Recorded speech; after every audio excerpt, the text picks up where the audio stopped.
मैं Narendra Kumar Agnihotri NM news पर इस समय की सबसे बड़ी खबर साहिल हत्याकांड को लेकर सीओ रमेश तिवारी ने की बड़ी कार्रवाई। आपको बता दें, एक हफ्ते के अंदर तीनों अपराधी पकड़े गए। आपको मैं बताते चलता हूं कि सीओ रमेश तिवारी ने एक हफ्ते के अंदर तीनों अपराधी पकड़ लिए।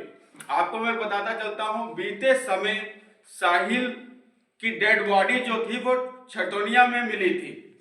आपको बताते रहे, साहिल जो था अपने पड़ोस की किराने की दुकान में उधार और नकदी का सामान लिया करता था, जिससे किराने वाले को अक्सर धमकी देना और उसकी दुकान ना चलने को कहना और उसका बकाया पैसा को लेकर ये हत्या क्या षड्यंत्र बना था।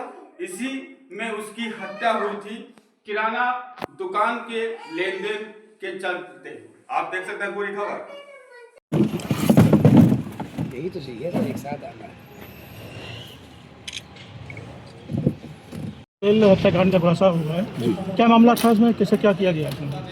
सुहेल की 1/12/2025 की रात में इसकी हत्या कर दी गई थी, जिसका 100/2/12/25 को छितैनिया गांव के पास एक गड्ढे में मिला था। इसकी बॉडी आधी जली हुई थी, जिस पे तुरंत पुलिस मौके पे पहुंचकर बॉडी को पोस्टमार्टम में भिजवाया गया। पुलिस अधीक्षक महोदय के आदेश पर 4 टीमें तत्काल बनी और पुलिस लगातार इन पे अभियुक्तों की तलाश कर रही थी, जिसमें 3 लोग पकड़े गए हैं जिन्होंने ये मर्डर किया था। इसमें राम निवास सनाप परमेश्वर दीन, दूसरा उसका सगा भाई है गोविंद वर्मा सनाप परमेश्वर दीन, और इसी राम निवास का ही एक दोस्त है आदित्य वर्मा सनाप सर्वेश कुमार वर्मा।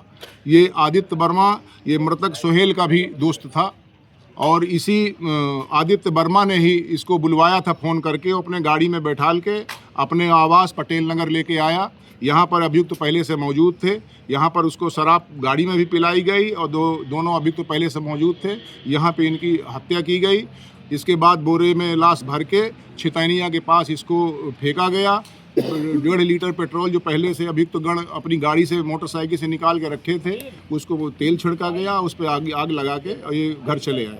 इसका मोबाइल जो था मृतक का, इसका बेजम रोड के पास फेंका गया और तीनों अभियुक्तों को आज पकड़ लिया गया है और इनको जेल भेजा जा रहा है। आगे की जो वैधानिक कार्रवाई है वो की जा रही है। सर, ये हत्या का मामला की वजह क्या थी? सर, हत्या का मामला था, ये जो मृतक है और जो ये अभियुक्त गण हैं, 2 अभियुक्त गण, एक रामनिवास एक गोविंद, ये इन्हीं के मोहल्ले के ही रहने वाले हैं।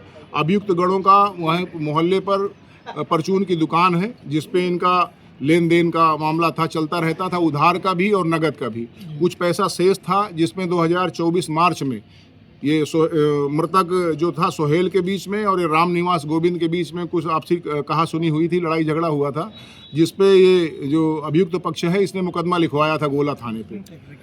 तो ये जो आपका सुहेल था, सुहेल ने कहा था कि तुम्हारी हम दुकान नहीं चलने देंगे, तुम यहाँ गलत पैसे लेते हो, ज़्यादा पैसे लेते हो। तो इनका कहना था कि साहब हमारा व्यापार प्रभावित हो रहा था, बार बार हमको धमकाता था कि दुकान नहीं चलने देंगे।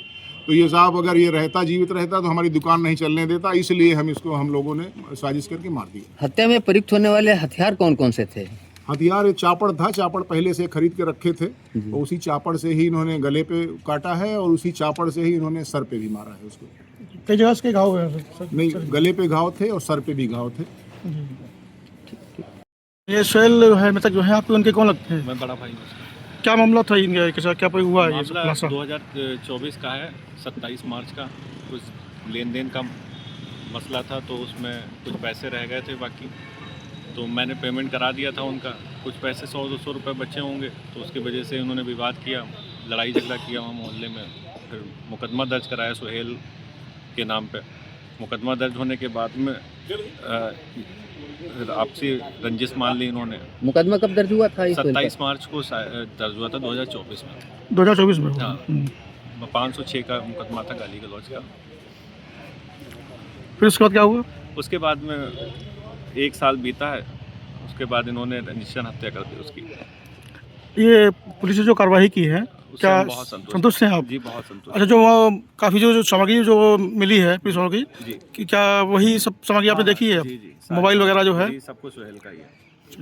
क्या पुलिस की कार्यवाही से आपको कैसा लगा? बहुत अच्छा, मैंने पूरा सहयोग किया है। संतुष्ट हैं आप? हाँ जी बहुत संतुष्ट हूँ। ठीक। एक ही साथ में कार आ गया।